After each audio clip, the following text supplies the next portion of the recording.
कभी कभी जिंदगी में ऐसा वक्त आता है जब इंसान के पास कहने को बहुत कुछ होता है, लेकिन सुनने वाला कोई नहीं होता। आंखों में आंसू होते हैं मगर रो नहीं पाते। दिल में दर्द होता है मगर किसी को बता नहीं पाते। और सबसे बड़ी बात, रास्ते दिखाई देना बंद हो जाते हैं। जिस काम के लिए महीनों मेहनत की, वह रुक जाता है। जिस इंसान पर सबसे ज्यादा भरोसा किया, वही दूर हो जाता है। जिस उम्मीद को पकड़कर बैठे थे, वही धीरे धीरे टूटने लगती है। और तब मन के अंदर से एक आवाज आती है, अब क्या होगा। अगर आपके जीवन में भी कभी ऐसा समय आया है जब आपको लगा कि शायद अब कोई रास्ता नहीं बचा, तो आज का ये वीडियो आपके लिए है। क्योंकि हो सकता है कि जिस समय आपको लग रहा हो कि बाबा श्याम आपसे दूर हैं, उसी समय बाबा श्याम सबसे ज्यादा आपके करीब हों। हो सकता है कि जिस दरवाजे के बंद होने पर आप रो रहे हो, बाबा उसी दरवाजे को इसलिए बंद कर रहे हो क्योंकि उसके पीछे आपके लिए कुछ अच्छा नहीं था। और हो सकता है जिस खामोशी को आप बाबा की बेरुखी समझ रहे हो, वही खामोशी बाबा का सबसे गहरा साथ हो। नमस्कार दोस्तों, आप देख रहे हैं मैजेस्टिक मंत्रास। आज हम बात करेंगे उस अनदेखे साथ की, जिसे आंखें नहीं देख सकती लेकिन दिल महसूस कर सकता है। तो वीडियो को अंत तक जरूर देखिएगा, क्योंकि अंत में मैं आपको बाबा श्याम से जुड़ी एक ऐसी बात बताऊंगी जिसे अगर आपने दिल से समझ लिया तो मुश्किल समय में आपका नजरिया हमेशा के लिए बदल सकता है। हम सभी चाहते हैं कि हमारी जिंदगी हमारे हिसाब से चले। हम चाहते हैं कि मेहनत करें तो परिणाम मिले, प्रार्थना करें तो मनोकामना पूरी हो, किसी से प्यार करें तो वो हमारे साथ रहे, ईमानदारी से चले तो रास्ता आसान हो। लेकिन जिंदगी हमेशा हमारी इच्छा के अनुसार नहीं चलती। कभी कभी हम पूरी ताकत लगा देते हैं, फिर भी काम नहीं बनता। हम बार बार कोशिश करते हैं, फिर भी वही समस्या सामने खड़ी रहती है। हम बाबा के सामने बैठकर कहते हैं कि बाबा, अब आप कुछ कीजिए, लेकिन जवाब नहीं आता। और यहीं से मन से सबसे बड़ा सवाल पैदा हो जाता है कि बाबा मेरी क्यों नहीं सुनते। लेकिन जरा सोचिए, क्या हर प्रार्थना का जवाब मिलना तुरंत जरूरी है? अगर बच्चा अपने माता पिता से कोई ऐसी चीज मांग ले जो उसके लिए नुकसानदायक हो, तो क्या माता पिता उसे दे देंगे? नहीं, शायद वे मना कर देंगे। बच्चा रोएगा, उसे लगेगा कि माता पिता उसकी बात नहीं समझते। लेकिन कभी कभी बाबा भी हमारी इच्छा पूरी नहीं करते, क्योंकि बाबा हमारी इच्छा से ज्यादा हमारे जीवन को देखते हैं। हम सिर्फ आज देखते हैं, बाबा शायद उस रास्ते को देखते हैं जो आज से बहुत आगे जाता है। दूसरी चीज, बाबा हमेशा शोर करके नहीं आते। हम अक्सर सोचते हैं कि बाबा श्याम का साथ मिलेगा तो कोई चमत्कार होगा, अचानक से पैसा आएगा, अचानक से कोई समस्या खत्म हो जाएगी, अचानक से कोई व्यक्ति वापस आ जाएगा। लेकिन बाबा का साथ हमेशा ऐसा दिखाई नहीं देता। कई बार बाबा का हाथ बहुत शांत होता है, इतना शांत कि हमें पता ही नहीं चलता कि कोई हमें संभाल रहा है। मान लीजिए आपके सामने कोई रास्ता था, आप उस रास्ते पर जाना चाहते थे, लेकिन किसी कारण से वो रास्ता बंद हो गया। आप परेशान हो गए, आपने सोचा मेरे साथ ही ऐसा क्यों? लेकिन कुछ समय के बाद शायद आपको समझ में आए कि उस रास्ते का बंद होना ही आपके लिए अच्छा था। यही तो विश्वास है। हर बंद दरवाजा सजा नहीं होता। कुछ बंद दरवाजे सुरक्षा होते हैं, कुछ देरी अस्वीकार नहीं होती, कुछ रुकावटें दिशा बदलने का संकेत होती है, और कुछ इंतजार आपको उस चीज के लिए तैयार कर रहा होता है जिसके लिए आपने अभी तक खुद को तैयार नहीं किया। एक चीज हो, जब दिल बहुत भारी हो जाए तो क्या करें? ऐसे समय में सबसे ज्यादा थकता शरीर नहीं, मन थकता है। इंसान बाहर से बिल्कुल सामान्य दिखाई दे सकता है, लोगों से बातें कर सकता है, काम कर सकता है, हंस सकता है, लेकिन अंदर से वो टूट रहा होता है। वह रात को अकेला होता है तो सोचता है कि मैं कब तक ऐसे चलता रहूंगा, मेरी समस्या कब खत्म होगी, क्या सच में बाबा मेरी नहीं सुन रहे, या फिर सच में बाबा मेरी सुन रहे हैं? और शायद इसी जगह बाबा श्याम का सबसे सुंदर संदेश छिपा है कि तुम्हें हर समय मजबूत बने रहने की जरूरत नहीं है। कभी कभी बाबा के सामने कमजोर पड़ जाना भी भक्ति है। आंखों में आंसू आ जाए तो आने दीजिए, बाबा से शिकायत करनी हो तो कीजिए, और कहना हो कि बाबा मैं थक गया हूँ तो कहिए।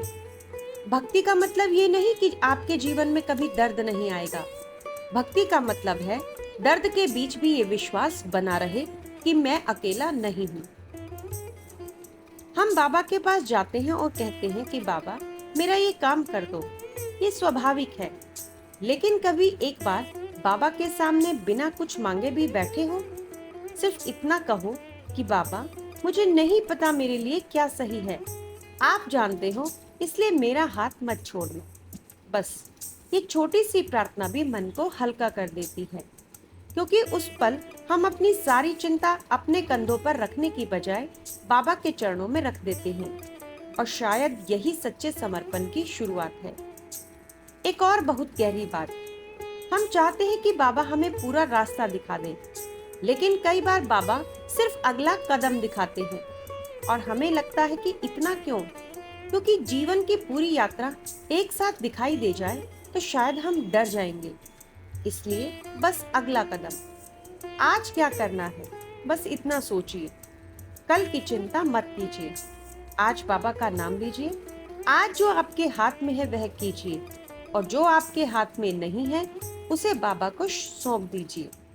श्याम बाबा, मेरा प्रयास मेरा है और परिणाम आपका। ये एक छोटा सा वाक्य, लेकिन अगर दिल से समझ लिया जाए तो जीवन का बहुत सा बोझ कम हो सकता है। एक चीज और, कभी कभी बाबा आपको रोकते भी हैं। हम हमेशा चाहते हैं कि चीजें जल्दी हों, लेकिन बाबा की दुनिया में शायद जल्दी से ज्यादा महत्वपूर्ण है सही समय। आप किसी चीज के लिए परेशान हैं, आप चाहते हैं कि अभी मिल जाए, लेकिन अगर वो मिल गई तो क्या आप उसे संभाल पाएंगे? क्या वह आपके लिए सही होगी? क्या आपका मन उसके लिए तैयार है? कई बार हम कहते हैं कि बाबा इतनी देर क्यों, लेकिन शायद बाबा ये कह रहे होते हैं, थोड़ा और धैर्य रख, मैं तुझे सिर्फ चीज नहीं दूंगा, तुझे उसके योग्य भी बनाऊंगा। यही वजह है कि इंतजार को हमेशा दुर्भाग्य मत समझिए। कभी कभी इंतजार तैयारी होता है। एक चीज और, जब कोई साथ छोड़ दे तब। जिंदगी में सबसे बड़ा दर्द तब होता है जब कोई अपना दूर हो जाता है। हम सोचते हैं वह मेरे साथ क्यों नहीं रहा, मैंने ऐसा क्या गलत किया, मैंने तो पूरी ईमानदारी से रिश्ता निभाया। लेकिन हर व्यक्ति का जीवन में हमेशा रहना जरूरी नहीं। कुछ लोग रास्ते का हिस्सा होते हैं, मंजिल का नहीं। और अगर कोई व्यक्ति आपकी जिंदगी से चला गया है तो इसका मतलब ये नहीं कि आपकी जिंदगी खत्म हो गई। हो सकता है बाबा आपको ये समझा रहे हैं कि अपनी खुशी का पूरा भार किसी दूसरे इंसान पर मत रखो, क्योंकि इंसान बदल सकता है, परिस्थितियां बदल सकती हैं, समय बदल सकता है, लेकिन अगर आपका विश्वास बाबा के चरणों में है तो आपके अंदर संभलने की ताकत बनी रह सकती है। बाबा का हाथ हमेशा किसी दिखाई देने वाले हाथ जैसा नहीं होता।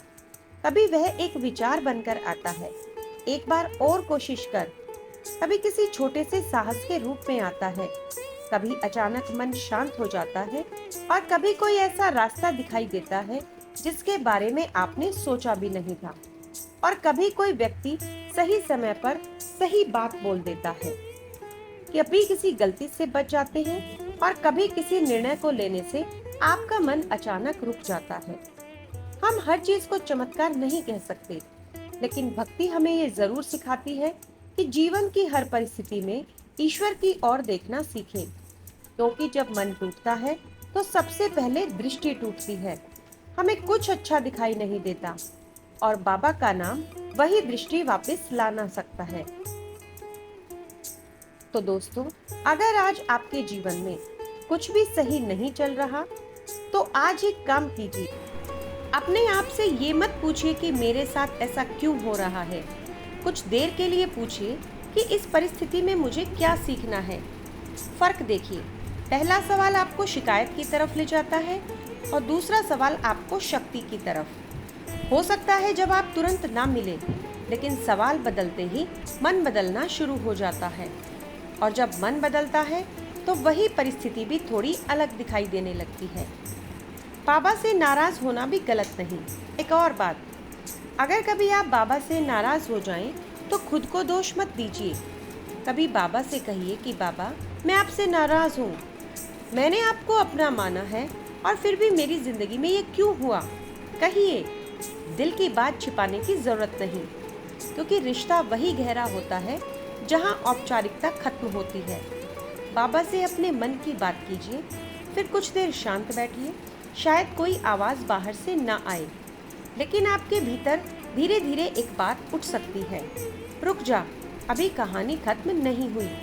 और यही तो विश्वास है। हम अक्सर चमत्कार को बाहर खोजते हैं, लेकिन कभी कभी सबसे बड़ा चमत्कार ये होता है कि समस्या वही रहती है, लेकिन फिर भी इंसान नहीं टूटता, फिर भी बाबा का नाम लेता रहता है। यही अंदर की ताकत है। और शायद बाबा श्याम का हाथ कई बार इसी रूप में हमारे कंधे पर होता है। वह समस्या को तुरंत हटाने की बजाय हमें समस्या से बड़ा बना देते हैं। एक और छोटी सी प्रार्थना, जब रात को सब सो जाएं, कुछ मिनट अकेले बैठिए, मोबाइल को दूर रखिए, आंखें बंद कीजिए और बाबा को याद करते हुए कहिए कि बाबा, मुझे नहीं पता मेरे जीवन में आगे क्या होने वाला है, ना मुझे ये पता कि कौन सा रास्ता सही है और कौन सा गलत, और मुझे नहीं पता कि मेरी परेशानी कब खत्म होगी, लेकिन मुझे इतना भरोसा जरूर है कि मैं अकेला नहीं हूँ। मेरी बुद्धि जहाँ पर रुक जाए, आप वहाँ मेरा मार्गदर्शन करना, और जहाँ पर मेरी हिम्मत टूट जाए वहाँ पर मुझे संभाल लेना, और मुझे इतना विश्वास देना कि मैं आपके निर्णय को स्वीकार कर सकूँ। बस बाबा, मेरा हाथ मत छोड़ना। इतना कहकर कुछ देर शांत रहिए। और हर बार जवाब शब्दों में नहीं आता, कभी कभी जवाब शांति भी होता है। और सबसे जरूरी बात, अगर इस समय आपकी जिंदगी में सब कुछ उलझा हुआ है, कोई ऐसी बात है जिसके बारे में आप खुलकर बात नहीं कर सकते, तो आज एक बात याद रखिए, आपकी वर्तमान परिस्थिति आपकी पूरी जिंदगी नहीं है। आज अंधेरा है तो इसका मतलब ये नहीं कि सुबह नहीं आएगी। आज रास्ता बंद है तो इसका मतलब ये भी नहीं कि रास्ता कभी नहीं खुलेगा। और आज मन भारी है तो इसका मतलब ये नहीं कि हमेशा ऐसा रहेगा। समय बदलता है, परिस्थितियाँ बदलती हैं, मन बदलता है, और बाबा का नाम इन सब के बीच आपको भीतर से संभाल सकता है। इसलिए अभी हार कर मत बैठिए, एक कदम उठाइए और बाबा का नाम लेकर कहिए कि बाबा, अब आगे आप संभाल लेना। और अब उस बात पर आते हैं जिसका मैंने शुरुआत में वादा किया था। अगर कभी आपको लगे कि बाबा श्याम आपकी सुन नहीं रहे, तो तुरंत ये मत मान लेना कि बाबा आपसे दूर हो गए। कभी कभी सबसे गहरी मौजूदगी सबसे शांत होती है। जैसे माँ अपने बच्चे को चलना सिखाते समय हर कदम पर उसे पकड़कर नहीं रखती, वह कुछ कदम पीछे रहती है। बच्चा गिरता है, उठता है, चलता है, और माँ दूर से देखती रहती है। शायद बाबा का साथ भी कुछ ऐसा ही है। हम गिरने से पहले हमें पकड़ लेना उनका काम नहीं, कभी कभी गिरने के बाद हमें उठने की ताकत देना भी उनका आशीर्वाद है। इसलिए अगर आज आपके जीवन में सब रास्ते बंद दिखाई दे रहे हैं, तो अभी एक रास्ता खुला है, वो है विश्वास का रास्ता। आज अगर दिल भारी है तो बाबा के सामने अपना दिल रख दीजिए और अपने आंखों में से आंसू को बहने दीजिए। और अगर मन कहता है कि अब कुछ नहीं हो सकता, तो उसी समय खुद से कहना, अभी बाबा की कहानी बाकी है। जिसने अब तक संभाला वह आगे भी संभाल सकता है। तो दोस्तों, अगर आपके दिल में भी बाबा श्याम के लिए विश्वास है कि मुश्किल समय में वे आपका हाथ कभी नहीं छोड़ेंगे, तो कमेंट में पूरे विश्वास से लिखिए, हारे का सहारा बाबा श्याम हमारा। और इस वीडियो को उनके साथ जरूर साझा कीजिए जो आज बहुत ही परेशान दिख रहे हैं, क्योंकि कभी कभी किसी इंसान को समाधान से पहले बस एक उम्मीद की जरूरत होती है। आप देख रहे थे मैजेस्टिक मंत्रास। बाबा श्याम आपके मन को शांति दे, आपकी हिम्मत बनाए रखे, और जब कोई रास्ता दिखाई ना दे तो आपके भीतर ये विश्वास जगाते रहें कि घबराना मत, बाबा अभी तुम्हारे साथ है। जय श्री श्याम दोस्तों।